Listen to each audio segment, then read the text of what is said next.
for drama at the death, and there is your table. England through as group winners. Denmark and Slovenia finishing, both of them on 3 points. And how about this for how they're separated?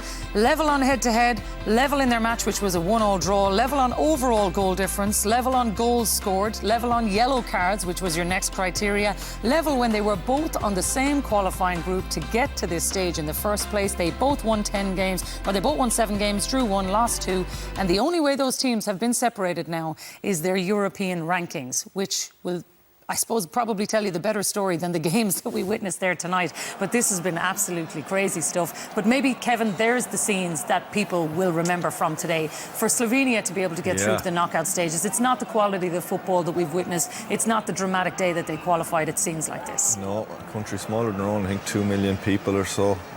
Massive for them. Really, they were, you know, on odds and betting and everything, they would have been the least expected to get out of group, but they did really well. You know, tonight I didn't think it was the best they've played, actually. I thought they were very solid at the back, blocked everything that was thrown at them, but going forward they were poorer than they have been in the 2 games previously. But for them now to go through means everything. The difference is amazing. England go through top of the group, and the difference in reactions on the pitch afterwards, you'd swear England had been just knocked out of the tournament, and that's down to how poorly they've played in the 3 games. Yeah, well, look at the body language of Gareth Southgate there. He might be applauding the fans, he might be applauding his players, but you just wonder what's going on in his mind there, Didi. Yeah, I do not know what's going on in his mind. Well, he's making one change. He's bringing Gallagher in for Alexander, then he's taking Gallagher out. Mainu coming in. Mainu's done okay, so I suppose he will start the next game in the knockout stage in the last 16. Anthony Gordon's coming in with 2-3 minutes to go. Cole Palmer, I think, was a bright spark when he came on. He was the only one where you really felt he's going to do something. Got 1 or 2 free kicks around the edge of the box. And just his overall play was taking players on. He created something. He created a new situation which Saka hasn't done for 3 games. So Palmer would be one for me to start in the next game, but you don't know with him because there's a fine line between being loyal and being stubborn. And in the past, he's been, I think, too loyal to certain players. But he's took all these attacking players now. Cole Palmer, brilliant season. Gordon didn't get... Who's he being loyal to then? Well, if you look at Kane, if you look at, I think Walker's done all right. Declan Rice, you know, is he the player who's making the team better? Is he making other players better? I'm not too sure. And obviously, he dropped quite a few players. He had to because McGuire obviously was injured. Chilwell might have been one he could have taken. But he's got to give these guys a chance because the way they played in the first 2.5 games, and before, since Cole Palmer come on, was probably the best they've played or the most lively they looked, but they was down to one player. Now, the way they played the first 5 halves of this tournament, can you see them getting to the semis, to the final? Can you see them winning it when they come up against a big team? Obviously, they're in the better half of the draw.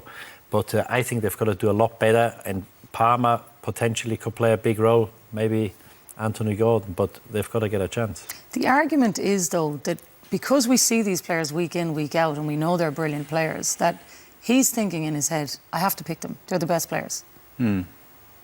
Yeah, but again, we talk about Gordon, you know, sort of wrote a few notes down. Davies basically, well, I said Gordon got 3 minutes. What's the point of even putting the money? We'll leave him on the bench. I thought Mainu did okay when he came off the bench. You know, when they were needing a goal, really, they swapped fullback for fullback. When you've got all these different options, Watkins we didn't see at all tonight.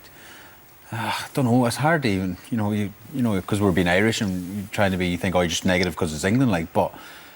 You know, we're analysing what we see, and it's just so poor from an England point of view that you nearly see the players and they're talking behind their hands over clapping the crowd and all, and it's like. But you wonder, do they even know what's going on? As if they're saying, like, we can't get any worse. It kind of feels that way. You're listening to them, Shay, and that's the way it comes across. And then you see the manager go and do something like takes a gamble with Trent Alexander-Arnold. It doesn't work out. He replaces him with Conor Gallagher. Then tonight that doesn't work, so he replaces him. It's no wonder the players are saying, I'm not sure. But again, why not go to a 3 at the back? Why not, you know, push wing backs forward, get more people in midfield, get 2 up front? Why Why not play Kane? We talked about Kane drops as a 10. Why not play Kane dropping as a 10? And Watkins stretching the opposition. Try and do something different. He's just literally taking, as he said, Gallagher off. OK, we'll put him in there. It's the exact same position. We'll take a full-back off. We'll put another full-back in the same formation. You have to try and mix it up. Change formations. Try something different. Change personnel. It's just, as I said at half-time, there's no spark. You know, we'll maybe show a couple of half chances after the break, but it's just... We're just clutching to try and get something positive, but there's nothing very positive to have. Amazing how Gallagher was the answer before the game for him, and then he's thrown him under the bus 45 minutes to come off. Whereas you could have taken anyone off, but he's taken the easiest option to take off. It won't upset anyone. It doesn't matter if Gallagher's taken off. He could have taken Foden off. He could have taken Bellingham off. He could have taken Saka off earlier. He could have taken Harry Kane off, but Gallagher's the easy option. Bring in Mainu, the youngster again, who probably, in fairness, did better than Gallagher, but Gallagher didn't really do anything wrong, worse than any other player. It was just an easy decision for the manager that won't upset people. And that's the thing. Gallagher wasn't the problem. He's not the problem of that England team. And as a manager, if you want to get the respect of the whole squad, you've got to go after the big boys. If you go after the small boys, people won't respect you. And I think he's at a stage now where the public lost faith in him, where the pundits lost faith in him in England, and I think the team lost faith in him as well, because his substitutions, some of the substitutions, you can't follow, you don't know what he's thinking, and I think the biggest problem is they've got Foden and Bellingham in the same team. It clearly doesn't work, but he hasn't got a bottle to drop either of them, because I think he's got to take one of them out or move Bellingham a bit further back, but he doesn't want to do this because for some reason he thinks Bellingham should play or has to play in a position behind Kane. And unless he drops one of the two, because that gives him a chance to bring Palmer in, bring Gordon in, bring Ezim, whoever. They've got so many players. Jarrod Bowen come on the last week and he set up the chance on the first game, set up the chance for Kane. And he doesn't do it. And I think if you stick to these big players and they clearly not perform, I think there's a case to drop both of them. I think there's a case to drop Foden, Bellingham, and maybe... He's not going to do that. He's not going to do that. Because if he doesn't do it tonight when a game they're already qualified in, but he's not going to do it in the knockout stages. Unless he does it, you know, I think it becomes a problem with the squad as well. Obviously, it's probably too late now. But if you go after the lesser players, it doesn't look good on the manager. And that's what he's done in the tournament. As Kevin said, he's taken Alexander-Arnold. He's an easy target. Gallagher comes out of half-time. We probably don't see Gallagher again in the rest of the tournament. And did he do anything wrong? It goes back as well maybe to the squad he's picked as well. So he's left Jack Grealish at home, he's left Maddison at home. I mean, Guire was an injury issue, of course. But again, these players will be itching to get on. He's picked kids on the bench. You could mention Mainu played well tonight, but you've got like the likes of Wharton, you know, Eze and people like that probably sit there happy to be in the squad, but not, you know, like a Jack Grealish or a Maddison who could maybe come on and really do something different. I don't know, we just talk about the defensive, the quality these players have. They've got some brilliant players, but they look lost in the team. They look totally out of sorts, don't they? Don't look a team. No, they don't. No, they don't. Certainly compared to some of the other teams that we've seen, but they are through as group winners. More than enough ability in this team to keep pushing. You just wonder how many times they can say that until the push gets them over the line, Shane. Well, yeah, it's difficult to be fair. He's come out after the game. He's the captain. You have to say positive stuff and get people believing, because you can only imagine what the media will be like at home in England. You know, the social media as well will be having a field day as we sit here now talking about it, because if they were unlucky and All Black was pulling off loads of saves and there were scrambles and last-ditch tackles and blocks and deflections and it was all England, and you were thinking, oh my God, how have they not won that game? But we're actually scrambling around here in the studio and what are we going to talk about after the game, because it was that poor. You know, he talks about the final third, the final ball, and bear in mind as well as Slovenia, I don't think I've seen a poorer team in the whole Euros.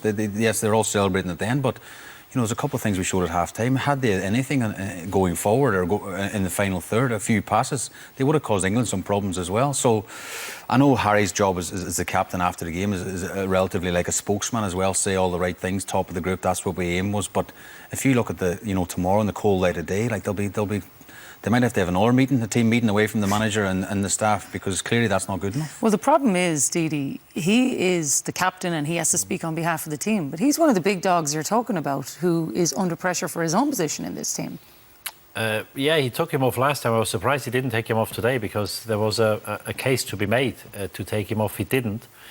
Yeah, and Watkins did more in 10 minutes in the last game than he did in 1.5 games, and probably more than he did today. He's loyal, he's the captain. I got sympathy, I understand. I know where Southgate is coming from, that he wants to keep his captain in the team. But there comes a time, and the thing is, when he does make them changes, it might be too late. Because if they carry on playing as they do up to now, there will be a team, and it'll be maybe in the next round, if not in the next, probably in the one after that, where they do get beat. And once you're 1-0 down, once you have to make the game, once you have to chase the game, I don't think this is something England is good at, because they're always good when they've got the lead, when they can play on the counter. Usually defensive, they're pretty solid. Bigger tests to come, but I don't think you can advise or give them as winners now with any confidence, because they've been dreadful in the 3 games. And this group, there was 1 win and the rest were all draws. I think this was by far, in terms of quality, the worst group of the tournament so far. We had some brilliant games, unfortunately not in this group. Yeah, and I don't even know if maybe that was England's worst performance too, Kevin, to finish it all off. Yeah, you know what summed that game up and the manager up? With about 5 minutes to go, he changed his fullbacks, like for like. He could have brought Watkins on. You don't have to take Harry Kane off if you don't want. Slovenia played the game with 2 centre forwards for the whole 90 minutes. He could have put another striker on. They want to win. They want to beat Slovenia. They should be beating them. They should be beating them comfortably. He brought Alexander-Arnold back on for Trippier. 2 or 3 minutes to go. Just bring on a centre forward and have a go for a few minutes at least. Bit of excitement, get a few balls into the box, do something a little bit different. It didn't. It just summed everything up for me. You feel for Anthony Gordon, Jack, coming off the bench like 3 minutes. Like, what's the point? Like, it's nearly on a wind-up mission, because you're desperate to play. You can see the team struggling for the last 3 games. You know, give him. As I said at half-time, put him on at half-time. Give him some sort of opportunity to give Gareth a decision to make in the next game. You know, should I start Gordon on the left because of the pace and what he brings, the directness, and maybe give Foden a position in the middle, and maybe drop Bellingham, as Didi said before the game. But again, to 3 minutes, you can see Gordon after the game as well thinking, that was brilliant. Shay, I think that's the reason he doesn't bring him on. Yeah, because he doesn't want him to do well in the half hour, so he's got to make a decision. Yeah. So if he plays him for half an hour and he does well, like, he's got a decision to make with Parma. Now, Saka is another player he's been very loyal to. Normally, next game, Parma should start ahead of Saka. If Gordon came on for whoever, Foden or Bellingham, if he does well, he should be starting. But sometimes I feel like he doesn't want to bring him on too early or too quick, because if they do well, he's got to drop one of the senior players, and that's what he doesn't want to do. But obviously, this is not how you win tournaments, because he's getting paid to make these unpopular decisions, and too often he does make them. And not making a decision is 9 times out of 10 it's worse than making the wrong decision, because you're making a decision for the right reason. If it doesn't work out, so be it. But at least you made a decision, and people accept you, respect you for that. And Gordon, I'm not even sure whether he had a touch. I don't think he touched the ball in the 3 or 4 minutes he's been on. No, but the thing is, if they do click, then everything is perfect. You see? All it takes is for Harry Kane to get one of those goals. Can you see that happening anywhere? Well, no, I can't. But if it does, suddenly they beat someone in a knockout game, and everybody's saying it's fine. You can't switch it on like this, Jackie. If you need to get out of the group, and how you get out of the group doesn't matter. But very rarely, and it's not only, as Shay said, if they created chances, if they played some good football, you'd say, and sometimes when you can't score, that happens. But if you go on these 3 games now, and we've seen Portugal, Belgium, at times what they're capable of. If you look at Austria, even Austria, I think, will beat them now. Obviously, you never know. In a knockout game, anything can happen. You get an early goal, you get a sending off, whatever. But on the basis of the 3 performances, it's very hard to see, because you can't just switch it on and say, oh, it's the knockout stages now, we click. Because, as I said, if I had a feeling, if the fans had a feeling it's a team, they would say, come on, it takes a good one to beat us. And I still think, even though France has been really poor so far, I still think it takes a good team to beat France. I don't think it takes a good team to beat this England team. Well, when you look at some of the examples that you've picked out, you can see why, because there was just so many things you could have said where it just was poor from England. Yeah, and at some stages, obviously, it affects your confidence as well. This is Foden, look at this. He's about 35 yards out, parallel to goal. The ball coming out of the sky, it's an impossible ball to hit. And he tries a shot, and here Walker just needs to square it, knocks it behind the goal. Here Rice, not a misunderstanding. Rice and Bellingham players, they played together for 3 or 4 years. And they just lost ball after ball, and they tried, and with every With every minute, they got more desperate. Here, they get away with it because Gahey, I think it's a very good foul to give away, to take their booking. The manager sits there. You know, I'm not sure what he's thinking, but it's a shame because if you got a team together, you can't pick the best players. You've got to pick the best team. And I think too often, I think he's picked the best players, and clearly it's not working. No, it's certainly not, because they did create a couple of chances, Kevin, but not enough, and they didn't take any of them. Not enough chances against a very average team, Jackie. And for a team, you know, England must have had 70% or so of the possession time after. It was like a training game for them for long periods. Multiple cross-field balls, passes without any end product. It was only in the last 10 minutes where they had a few shots. Declan Rice, you know, it's not really a chance, is it? We're showing it because we want something to show. This was the best move of the whole game. And we talked about Gordon coming on. It was actually Gordon. It was his only touch in that minute. He cut inside and he actually played a positive forward ball, broke through the lines. Kane does all right. I think who had the finish? Palmer should have probably done better with it. He was impressive when he came on, and that one he didn't catch it right. He was going for the far corner and he just pulled it across it a little bit. But that was their best move of the whole game. I think it was about the 91st or 2nd minute. Yeah, poor to be saying it. And we're going on about Gareth Southgate, and I think the reason he doesn't want to make changes and go against his formation and his plan, because in his head for 4-6 years, England, they'd have a director of football and they have a plan, and they always nearly boast about the decisions they make are long term and everything is planned over a long period of time. They don't just rush into anything, and I think that's the type of manager Gareth Southgate is. He's had this idea now for 2-3, building up to this tournament for 2 years, and this is going to be my team, this I'm going to play, and all of a sudden it's gone crap for him and he doesn't know how to adjust to it. Yeah, but then Palmer and Mainu come on and there's an optimism, and maybe he was rushed into it, but you're thinking, OK, here it is. This is actually what works. They've stumbled on it. There was a bit of a spark, wasn't there? I mean, Mainu came on at half-time and maybe there's talk before when he should have started, and of course Palmer didn't get as long as him, but they showed glimpses, Jackie, because that's what we're sort of hoping for, glimpses of, you know, an understanding, a freedom in the final third, you know, to go and express yourselves. And these two guys, I would say, was probably the bright spark, if there was one for England. You're trying to look at the positives, but, you know, Mainu's 19 years of age and Palmer's 22. But again, Didi's right in what he says. You know, Palmer's give him a decision to make now, and I suppose Mainu as well, because Gallagher didn't work in midfield the same way as Trent Alexander-Arnold. So Mainu might start in knockout stages. But again, Palmer's had 45 sort of goals, sort of things at Chelsea, 25 goals and 15 assists this year for Chelsea. You know, touches, and he knows what he's doing. He's a brilliant player. And again, it's just that freedom in the final third. You know, when they're young like that, they don't have the weight of the jersey or the weight of the nation or fear of what making mistakes. At this England team, their performance strikes me as they're feared to make a mistake, a bit like the manager. I'm feared to get the system wrong. I'm feared to get the personnel wrong. Them two come on and really just played as if they were playing for their club, played with a bit more freedom than maybe the other players have been. Great to see it though, Didi, but will it be the last time we see it? Because who knows? Well, I hope not. It's not my decision, but I think he has to start, because he did in the half hour, he did more than Saka. I know he set their first goal. It was a bit fortunate with a deflection.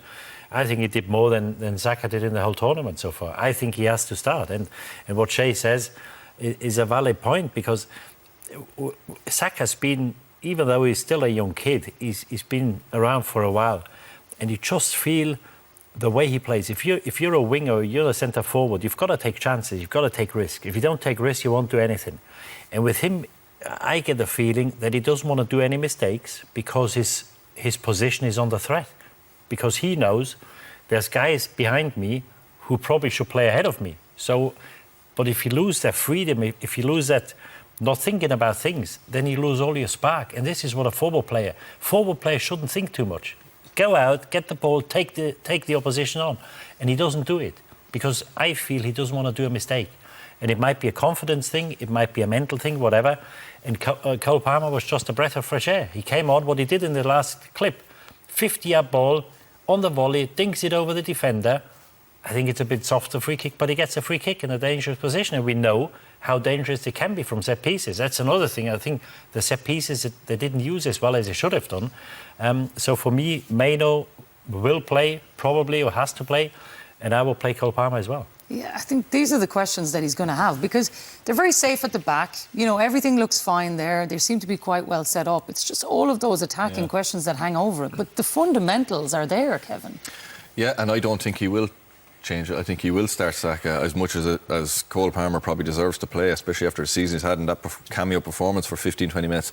I think Gareth Southgate will come in and do all the proper interviews during the week where he'll say we're top of the group, we've qualified, we've haven't performed probably up to what we can, but we're building into the tournament, and it's a tournament how he's seen past into history. It's about being defensively solid, and the teams who spark in the final third as they get into knockout stages are the ones who go on and end up and win it, and that's what he will come out with during the week. I don't think that's the case with this England team. I think it's been too poor leading into it. Their performance against Iceland, was one of their worst defeats in a long time in the friendly before the tournament started, and then their performance in these 3 games. I don't think that's going to be the case, but I think that's how he's been. And probably spin it in his own head. How can I drop these players? We're top of the group. How can I change things? That's what he'll probably be saying to himself. His coaches around him will be all patting him on the back and saying, listen, we've done a job what we wanted to do.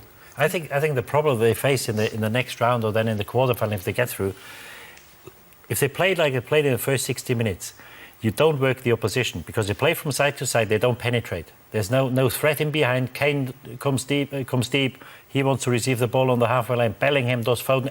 Everybody comes towards the ball. Now, if you only play from side to side and it's everything is in front of you, you don't work the opposition. If they play against a better side, I think they get punished. OK, well, we're going to find out. They are into the knockout stages, though, for the last 16. Somehow, after all that, Gareth Southgate is talking about improvements and what they have done. Shay, you were sitting here with your head in your hands wondering, what is he talking about? I don't know, he must just be hoping people are watching the highlights package and they've seen an improvement. And what else? He says wave after wave of attack. I had to write down 2 things, because I was scratching my head thinking I must have watched a different game, because I didn't see an improvement and I didn't see wave after wave. I mean, Slovenia's best player is their goalkeeper, Oblak, and he could have left his gloves in the changing room. I don't remember him making a save that probably I couldn't make at nearly 50. It was it was so bad, honest to God, So I mean, you can say that, and even the fans, England fans, are going, hang on a minute, that is unacceptable, and fans aren't stupid either. Fans have just watched what we've just watched. That's as poor a performance as you'll see. Well, that's a 30-second clip of what he said after the game. He went into the press conference as well and also spoke about young players coming into a difficult environment and talking about how they're performing. This is an environment that he has created, Didi. Absolutely, and it's baffling, some of the things he's coming out with. Slovenia wasn't up to today. If they had anything about them, they could have caused them problem. And it was the same thing in the other 2 games. So is he trying to kid himself or kid the public by saying it was an improvement, it was better than it was? As Shay said, the fans are not daft, the punters are not daft. They've seen the game today. They know it's not nowhere near what they should be doing, should be playing.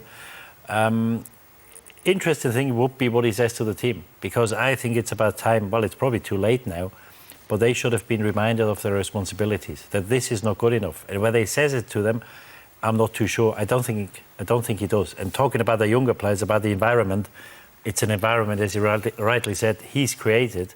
And if it's a difficult environment and you don't think it's for a young player, well, why do you take him? If it's an environment which is not the easiest at the moment, which I understand sometimes happens, well, take Grealish, take the older player, the experienced players, because you know what you get. So, yeah, strange. Strange, Kevin. Yeah, it is, but I expect nothing else from him, to be honest. Like we said beforehand, he'll look at this as we're top of the group, and we looked at the route they may have through now in the last 16 quarter-finals, and it's actually, you know what, if they got any sort of momentum, if they were playing any way well at all, they'd have a great chance to get into a final. Well, they're on the easier side of the draw, potentially Netherlands or, a third-place team from DEF, and then you're looking through, you're avoiding all the big major guns, which he will allude to as... Switzerland or Italy in the quarter-final. He's hoping to find a spark, isn't he? He's hoping to find something from somewhere. He's hoping to muddle through the group stages and he can paper over it, and we get to the next round and pick the same team, probably, maybe one change, maybe bring Manu in, and hopefully that they find something from somewhere. I don't see it happening. There's too many changes need to happen. There's too many things need to change fundamentally in how they play in their system and where players are on the pitch. The actual players that are on the pitch are fabulous players.